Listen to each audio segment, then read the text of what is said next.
জীবনের সবকিছুই আপেক্ষিক। কারো মার্সিডিজ থামছে রাতের গভীরে নিষিদ্ধ পল্লীতে, ঘরে অপেক্ষারত স্ত্রী দীর্ঘশ্বাস ফেলছে।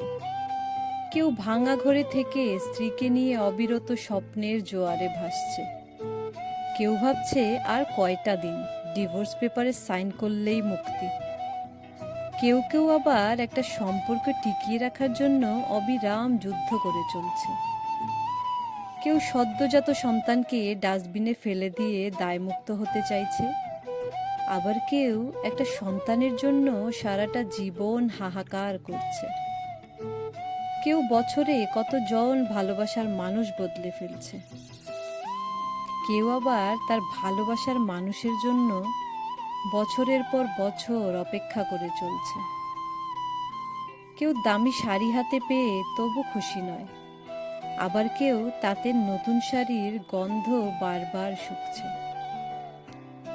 কেউ প্রিয়জনের কাছ থেকে সোনা বা হীরের চুড়ি পেয়ে খুশি নয়, কেউ প্রিয়জনের কাছ থেকে পাওয়া কাচের চুড়িতে স্বর্গের সুখ খুঁজে পাচ্ছে। কেউ লাখ টাকার ডাইনিং টেবিলে বসেও তৃপ্তি সহকারে খেতে পারছে না। কেউ পেঁয়াজ কাঁচা লঙ্কা কচলিয়ে গোগ্রাসে পান্তা গিলছে।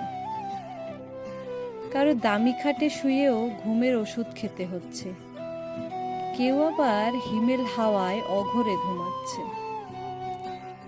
কারো পড়ার টেবিলে নতুন বইয়ের সমারোহ, কিন্তু পড়ার ইচ্ছে নেই। কেউ আবার পুরাতন বইয়ের দোকান চষে বেড়াচ্ছে, পকেট খালি বলে। কেউ বিলাসবহুল গাড়িতে বসে চিন্তিত, সন্তানগুলো মানুষ হলো না, এত সম্পত্তি রাখতে পারবো তো।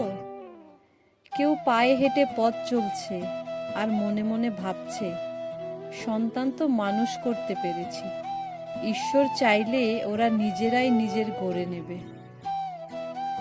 নানান রঙের মানুষ বিভোর নানা স্বপ্নে, জীবন এঁকে বেড়ায় সাদা কালো আলাপনে।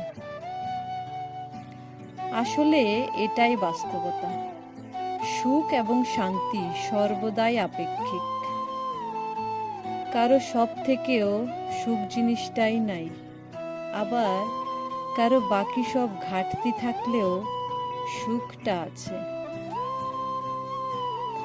কেউ 2 বেলা খাওয়ার জন্য সারাদিন হাঁটে, আবার কেউ খাবার হজম করার জন্য হাঁটে।